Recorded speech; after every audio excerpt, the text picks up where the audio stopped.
I went from like zero to hero in like a 2 months time. It was just absolutely crazy. But I mean, one of the biggest things is just consistency. I mean, if you're consistent on the phone, you're going to pick up listings. And before I knew it, I had 9 listings in a month. Wow. And it was just insane. It was almost too easy. I'm just like, what is happening here? Now, like Vulcan7 is like my prime asset in my business right now. My goal is to hit 400,000 in GCI on my 4th year. So I'm really excited about that.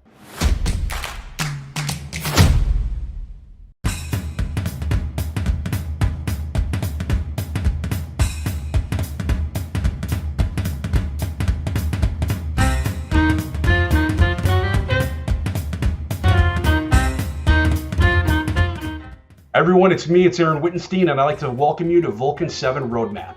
This is where we teach agents how to take 37,354 additional listings a week. And we have a very, very special guest today. We're actually chatting a little bit in the, what do they call it, the green room ahead of time.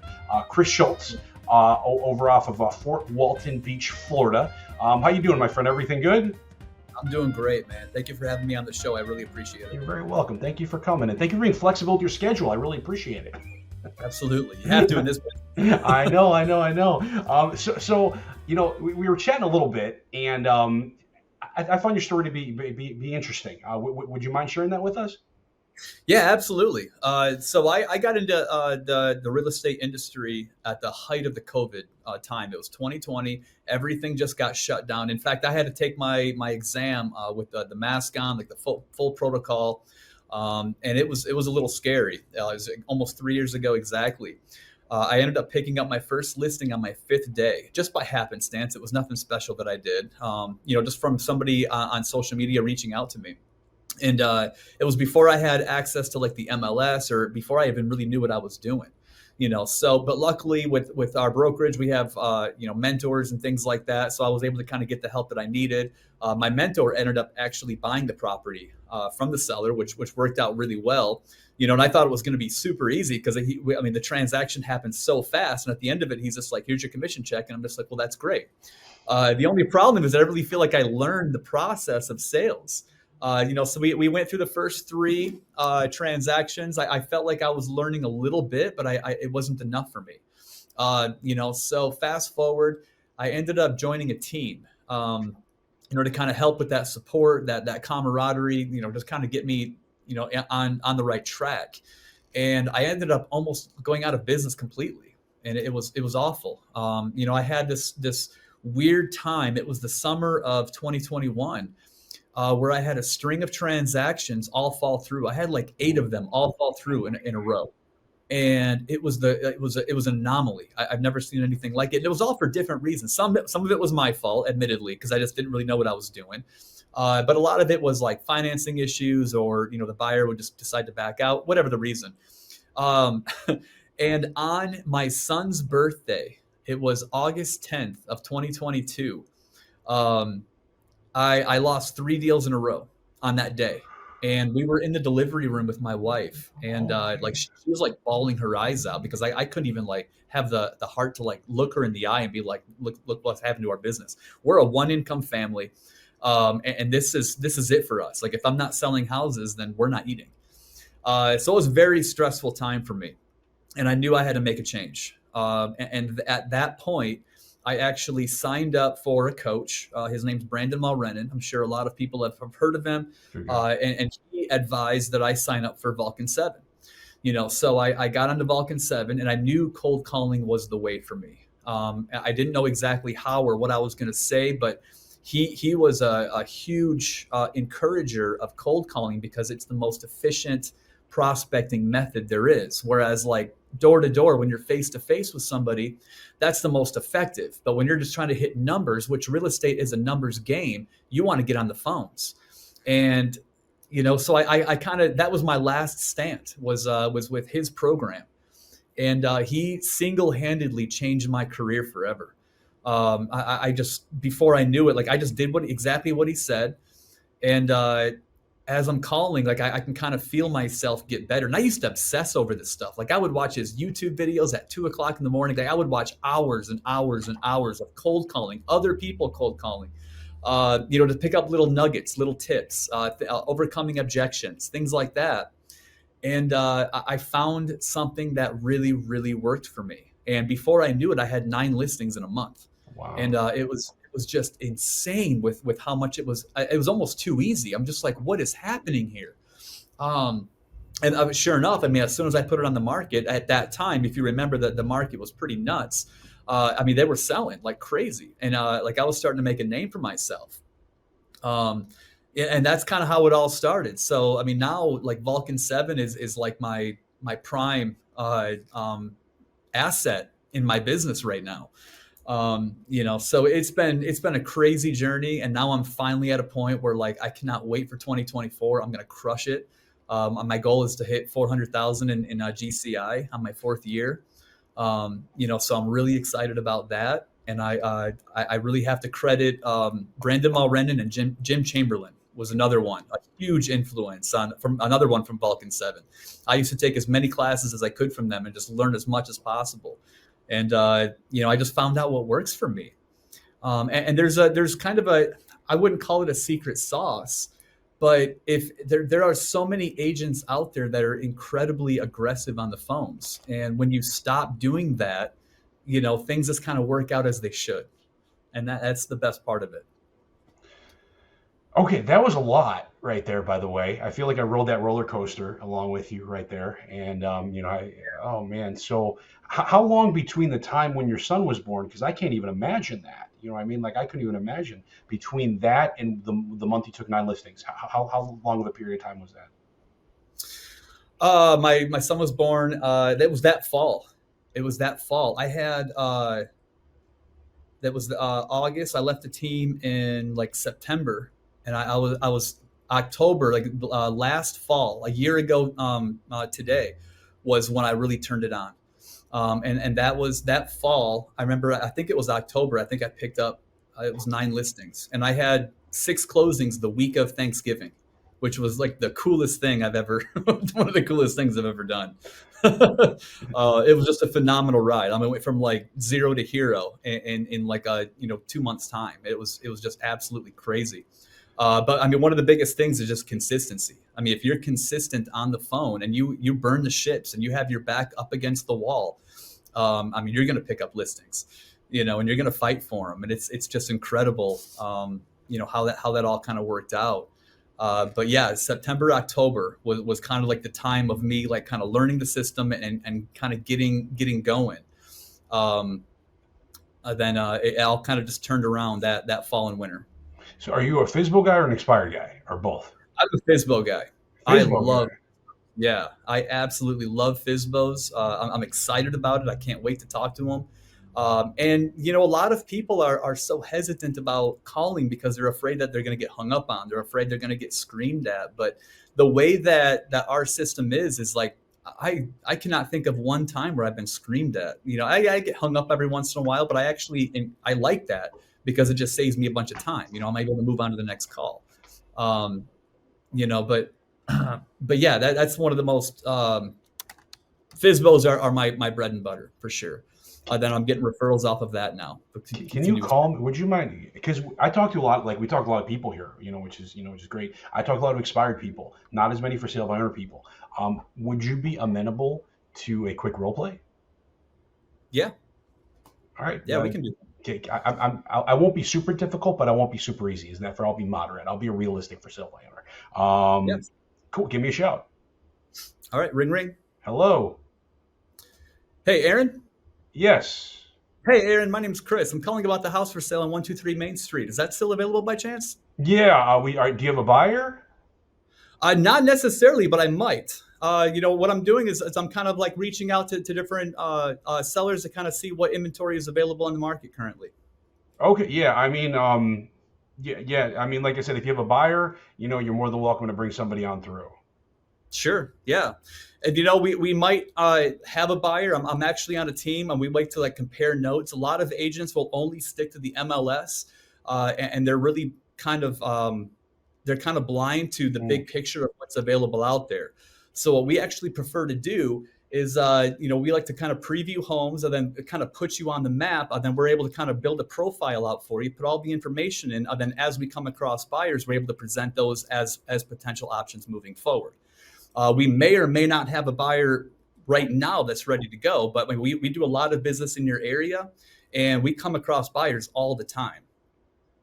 Okay. All right. Yeah. Okay. Sure. Yeah. I mean, if you have, yeah, that makes sense. Yeah. So tell me, Aaron, are you getting a lot of calls on this property?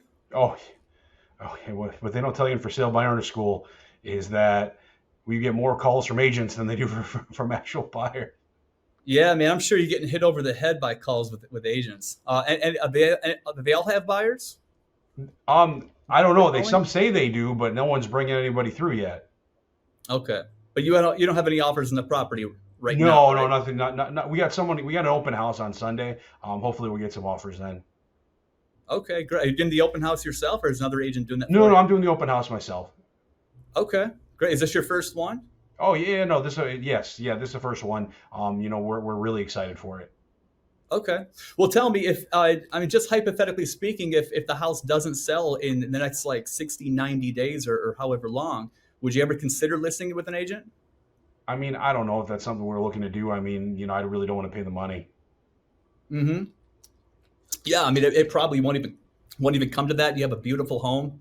Uh, but here's what I would suggest, Aaron, if you're open to that, and I'm not sure if you are or not, but I'm actually available to be over in that area tomorrow at about 3 o'clock. And what I can do is I can just swing by. We can check out the property. I can kind of fill out the information.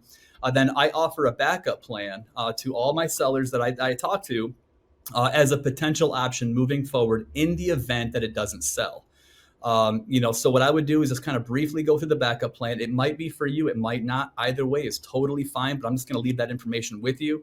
But at least when I'm there, I can check out the property. We can put you on the map. Then if it's something that makes sense down the road, we can kind of cross that bridge when we get there. Does that sound fair? Yeah, that's fine. If you want to swing by 4 o'clock, will be better. I'm not going to be around at 3. I'm picking up my kids from school. Okay, perfect. I think 4 o'clock will be totally fine. Would it be okay if I also send you my resume that has a little bit of information about who I am, how I sell houses, and that way like who's coming over to your house? You can never be too safe these days. Yeah, that's fine.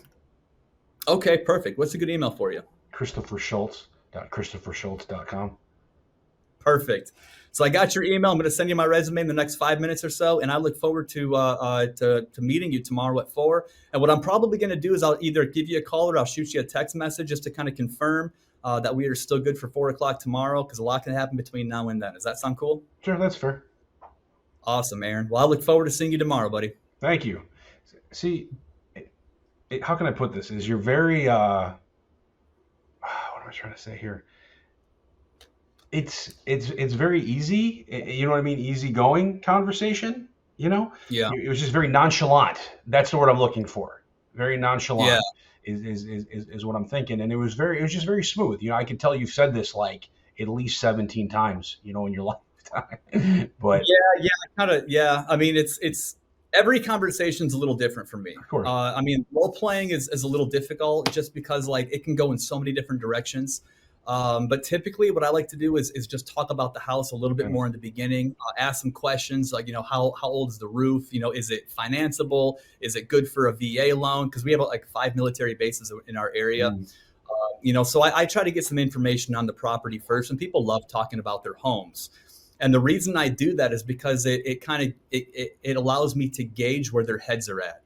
I can usually tell if there's a lot of emotional attachment. I can tell what their motivation is. I typically will ask, hey, if you got an offer today that was a cash offer and with a closing date of 7 days from now, would that be a problem for you? That kind of discovers motivation. They're like, oh, well, that would be great. That tells me a lot. I also like to know if it's occupied or if it's a vacant. Is this an investment home? Do they have to sell the property versus I would like to sell it at this price? But if not, I'll just hang on to it. These are the kind of questions I discover through the conversation. That once I kind of find out that, yes, they would potentially list as an option in the future, then I usually set the appointment right there. But go ahead. Oh, I was saying you're very easy to speak with. And yeah. very easy to speak with, and that's always impressive because you speak to a lot of people. And I think what you alluded to in the beginning, I don't remember exactly what you said, but it'll come to me in a minute here. But you said you don't push people. That was the Yeah. word you used a while back, and you didn't push me at all whatsoever. It was just like I was talking to a friend, and I think I don't is that so important. Is that so many people, and you could probably agree with me on this, is that for sale by owner is bad. You're bad. You're bad. Don't do this. What's wrong with you? You never disparaged me at all. No, that's exactly right. And the whole philosophy is reverse selling. You don't want to try to sell your services over the phone. You don't want to try to list the home over the phone. What you're trying to do is just connect with people and talk to them like they're a long lost friend, like they're a classmate that you graduated with 20 years ago. Like that's the kind of approach you want to have with these people. So and I've seen so many agents, they're incredibly aggressive. Like they're trying to hit people over the head with you need me, otherwise you're not going to sell the house. And that's not the right way to go. What we as agents need to do is support their autonomy. Like they have already made up their minds of what they're going to do. Like they are selling this house on their own. They're doing that for a reason. Maybe they don't see the value of a real estate agent. Maybe there's, multiple different reasons, but whatever reason, that makes the most sense for them. So we encourage that. Like, hell, you probably won't even need to list it. You're going to sell this house on your own. But if it doesn't happen, I'm here for you. It's a hypothetical, like down the road, because it's a hypothetical, people put their defenses down. It's not like I want to list your house right now. I'm going to come over and list it. We're going to do this. It's, hey, let me check out the property. Maybe we can find a buyer for you. Maybe not, but we're going to try. Our plan A is to try to find a buyer. That makes the most sense for everybody. That's exactly what he wants. And I lost my train of thought here. So you're saying plan A, right? And that, My plan is to find a buyer. Then our plan B is if you can't sell it, then I want to be your plan B. And that's basically how we roll this. And that's typically a question that I ask. I kind of screwed up the beginning of the cold call because one of my first questions, I can't believe I even forgot to say this, was, hey, would you be willing to work with a buyer's agent that brought you a buyer? That way people, because a lot of people won't, in which case I got to stop right then. I forgot to add that in the very beginning. And that's usually like habitual. I'm surprised. You're good. Hey, I put you on the spot every now and again when we role play, right? But yeah. When I call and I ask them if it's available, they're usually like, yes, it is. And I'm like, well, that's great. My name's Chris. I'm actually a local agent here in the area. Are you open to working with a buyer's agent that brought you a buyer if the offer made sense? And 99% of the time they're like, oh yeah, absolutely, sure. Sometimes they're like, no. And by getting that yes already tells me that they're already halfway there. They're already willing to compensate a buyer's agent. Now I just got to get them to the other half of that, which is listing. So if they're open to working with agents, that's great news because they don't despise agents to the point where they're like, all of you are poison. I'm not going to talk to you. Click. So once they're like, yes, we would work with a buyer's agent. Now we can have a conversation. Like, what's going on? Like, how can I help you? Other than bringing a buyer, sometimes I'll go over to people's properties and just kind of give them tips of what they can do better to position their home as the obvious choice on the market. I try to provide as much value as I possibly can without pushing them to list it with me. Everything that I say is more of a hypothetical situation. Like, if the home doesn't sell in the next 90 days, would you ever consider listing it with an agent? A lot of times they're like, yeah, we'll cross that bridge when we get there. That usually means probably. Like if they can't sell it, what are they going to do? If the motivation is where it should be, which is they have to sell the house. If it's like a condo, whether it's like a vacation rental and they're Airbnb-ing it, and if it just doesn't sell, it doesn't sell. They're still making money on it. Then, I usually have to dig a little bit more. But the ones that are like, hey, I have a job relocation. I've got to move out of here. I got to get rid of the house. Then that's usually the motivation that I like to hear. That once I qualify them and have like a clear time frame, an understanding that they are willing to list it if they can't sell it, they're willing to work with a buyer's agent, then I can usually set the appointment. And here's the kicker. Once I get face to face with them, my numbers are pretty crazy. Because more often than not, I usually get a come list me call within the next 48 hours. And that happens a lot. Um, so I usually don't compete against very many agents. Like when that time does come, I mean, they're usually just kind of fed up. And once I get face to face with them, I have the confidence and the expertise to be like, okay, here's my resume, here are my numbers, here's what I can do for you. I don't come up with like a plan. I don't have a marketing plan because that's not the conversation we're having. This is buyer agent mode. Like I'm going to try to find you a buyer. So I'm going to get as much information of the home that I can, and I'm going to kind of use stories that I've had from the past to kind of relate to the customer. Story selling. So like I'll talk about a similar home that I had sold in the past, like a hobby farm or another oceanfront condo that looked very similar to this. So then that experience of how I handled that, any objections that I overcame, things like that, and people love hearing it.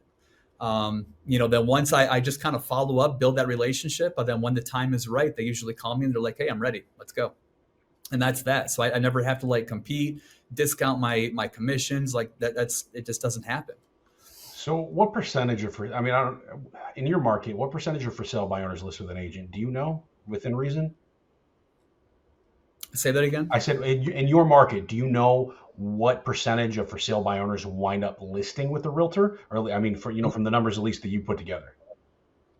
I would say most. I mean, I'm on there pretty much every single day, and over 50%. And then how many for sale by owners do you get in your market per day? I usually get about 5. Okay. On any given day. So let me just get this straight, okay? Because people complain there's not enough data, there's not enough data, there's not enough data. You're getting 5 times 30. I mean, so you think you get about 100, 150 for sale by owners a month? Is that right? If that, probably a little bit less than that. Yeah, that sounds aggressive. Yeah. I mean that, and the thing is, but you're listing a substantial amount of them, so it's not. What the point I'm trying to get at here, it's not quantity, it's quality, and your skill set. What you put together, I mean, I talk to a lot of people on a regular basis, okay? The skill set that you have and the way you're coming across to people is very, very pleasant and very easygoing. And I think, and like I said, I'm going to agree with what you said before. People don't want to be sold. People don't want to have, they don't want, it doesn't work anymore. And it's just being a good person, right? Because you genuinely, to me, you're like a guy that I want to go hang out with and grab a cup of coffee, grab a beer. And I think, and that's my vibe, just hearing from you, which I love. So. Yeah, absolutely. And that's a huge part of it, is just being able to connect with people. I've seen a lot of agents, they're almost robotic on the phone. They're just trying to they have commission breath. They're just trying to make a sale. It's what's best for the agent. And you got to really turn that upside down and consider what's best for the seller. How can I help this person genuinely? And coming from a point of curiosity, just asking questions like, hey, have you gotten any offers? We've been listed for, 70, 80 days. Like what makes you think that you're not getting any offers? Like, what could you do better? Just asking questions like that, you kind of get sellers that open up to you. And then once you get them talking, you just continue building that relationship. So, all right, I ask this question to everybody, okay? And I think I know how you're going to respond. But let's say you have a brand new agent, walks across your desk, knock, knock, knock, comes in and said, Chris, you're doing so well, give me one piece of advice. What's that one piece of advice that you would give that new agent? When it comes to calling FSBOs? Anything. Is that anything business related and anything real estate related?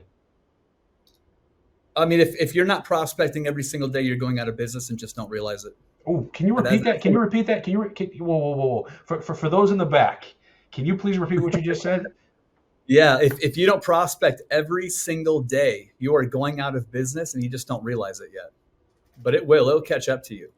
But you have to prospect every single day. And that's one of the biggest things. Like, we are professional prospectors that happen to have a license to sell real estate. Like, that is my mindset. Like, I have to be prospecting every day. I've got to do at least 15 conversations every day in order to hit the numbers that I want to hit. So if I'm not doing that, we're shooting ourselves in the foot. And when it comes to FSBOs and expireds or anybody else really for that matter, it's about supporting their autonomy. That was like the profound thing that I learned with for sale by owner.